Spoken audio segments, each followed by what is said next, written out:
பிரபல கவர்ச்சி நடிகை சோனா குசேலன் மிருகம் உள்ளிட்ட பல்வேறு படங்களில் நடித்து உள்ளார்.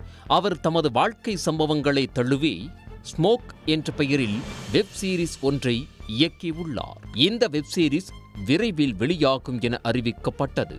ஆனால் அதில் சர்ச்சை ஏற்பட்டுள்ளது. அது தொடர்பாக நடிகை சோனா வீடியோ ஒன்றை வெளியிட்டு உள்ளார். அதில் தாம் தயாரித்துள்ள வெப் சீரிஸுக்கு பெரிய அளவில் பிரச்சனை ஏற்படுத்தி வருவதாகவும் அது தொடர்பான காப்பி அடங்கிய ஹார்ட் டிஸ்கை தர மறுப்பதாகவும் குற்றம் சாட்டியுள்ளார். ஹார்ட் டிஸ்கை பிடிச்சி வச்சுட்டு ஹார்ட் டிஸ்கை கொடுக்க மாட்டேங்கிறாங்க. கேட்டால் திருப்பி டபுள் பே பண்ணு அப்படின்றாங்க.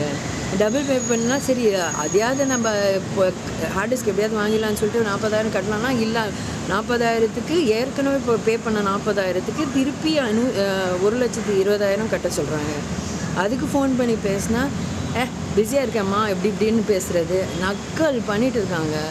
நீ தான் ஆனால் ஊனா போலீஸ் ஸ்டேஷன் போய் நிற்பல, நீ வேணால் போய் போலீஸ் ஸ்டேஷன் போ, நீ எங்கே போனாலும் என்கிட்ட வந்தால் தான் இது நடக்கும், இல்லைன்னா நடக்காதுன்றாங்க. இன்னொருத்தனை வச்சு 6.5 லட்சம் வேணுமா, ஒரு 6 லட்சம் செலவு பண்ணுங்க எப்படியாவது வாங்கி கொடுக்குறேன். 6.5 லட்சம் வாங்குறதுக்கு எதுக்கு நான் 6 லட்சம் செலவு பண்ணணும்?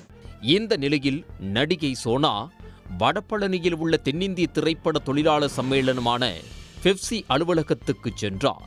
அதன் வளாகத்தில் அமர்ந்து திடீரென தர்ணா போராட்டத்தில் ஈடுபட்டார். ஹார்ட் டிஸ்கை தர மறுப்பதோடு இரவு நேரத்தில் தமது வீட்டுக் கதவை தட்டுவதாக குற்றம் சாட்டிய அவர் அது குறித்து பலரிடம் முறையிட்டும் தீர்வு கிடைக்கவில்லை என தெரிவித்தார். உங்கள் எல்லாருக்கும் ஸ்மோக்ன்றது ஒரு சோனா டைரக்ட் பண்ண ஒரு வெப் சீரிஸ், இல்லைன்னா ஒரு ஃபர்ஸ்ட் டைம் டைரக்ஷனில் பண்ண ஒரு ப்ராஜெக்ட். எனக்கு ஸ்மோக் என் வாழ்க்கையை தில்லா உட்காந்து பேசிகிட்டு இருக்கேன். அந்த தில்லா உட்காந்து பேசுகிறதுக்கு எனக்கு ஒன்றும் எப்படி சொல்கிறது, தில்லோட அவ்வளோ வலி இருக்குது. அது எல்லாத்தையும் பரவாயில்லன்னு சொல்லி நான் பண்ணும்போது எனக்கு ஒரு ரீசன் இருக்கும்ல, பர்சனல் ரீசன். ஸோ எனக்கு இது ப்ராஜெக்ட் மட்டும் இல்லை, இது என்னுடைய வாழ்க்கை. அப்படி இருக்கும்போது என்னுடைய வாழ்க்கைக்கு நான் சண்டை போடாமல் வேறு என்னங்க பண்ண முடியும்? நண்பகல் 12 மணிக்கு தர்ணாவை தொடங்கிய சோனா மாலை 4 மணிக்கு முடித்துக் கொண்டார். நடிகர் சங்கத்திலிருந்து வந்த அழைப்பின் பேரில் போராட்டத்தை முடித்துக் கொண்டு கிளம்பிச் சென்றார். நடிகை சோனாவின் 4 மணி நேர தர்ணா போராட்டத்தால் பெப்சி வளாகத்தில் பரபரப்பு காணப்பட்டது.